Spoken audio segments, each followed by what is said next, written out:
This was an interesting watch. You'll find the link in my posts. But here's roughly what they were talking about. Like, comment and subscribe. I think it's impossible for any society to sustain itself if they have very high numbers of people coming in who don't buy into the ethos of the country that they're visiting. It doesn't matter whether it's this country or anybody else.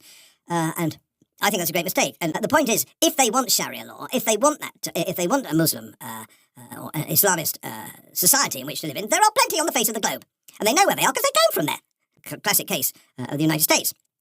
People fled poverty and oppression, all the rest of it, from Eastern Europe and places like towards the end of the 19th century to come to. They landed, of course, in New York. They came to work and they embraced America, the American way of life. These people coming to us don't embrace our way of life. They're coming for the freebie, weebie, weebie. Look back at a few things. Let's look at the Windrush with the West Indies. They were Christians, and they were workers. They were hard workers, and I remember them all. And I had a neighbour. I lived in my first little masonette I bought in 1971 near Hither Green Station, and there was a bus driver who just bought his house, obviously older than me, with a few kids. Charming man. They were Baptists. They were really, really nice people. Who could argue that they weren't welcome? You couldn't argue they won't bring an alien culture. They just happen to have a black skin, but the culture was the same, pretty much the same as ours. 2 years ago, I was in Jamaica, and I went to the local church. The most charming people. So you can't say that they're not welcome if they come to work, and they did come to work.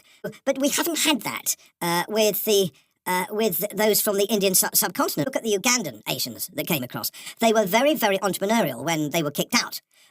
They were an asset to this country when they came. The people that are coming now are not an asset, and they don't pretend to be, and they don't want our values, they don't want our law, and they don't want our religion, they don't want anything. I just don't know why they're here.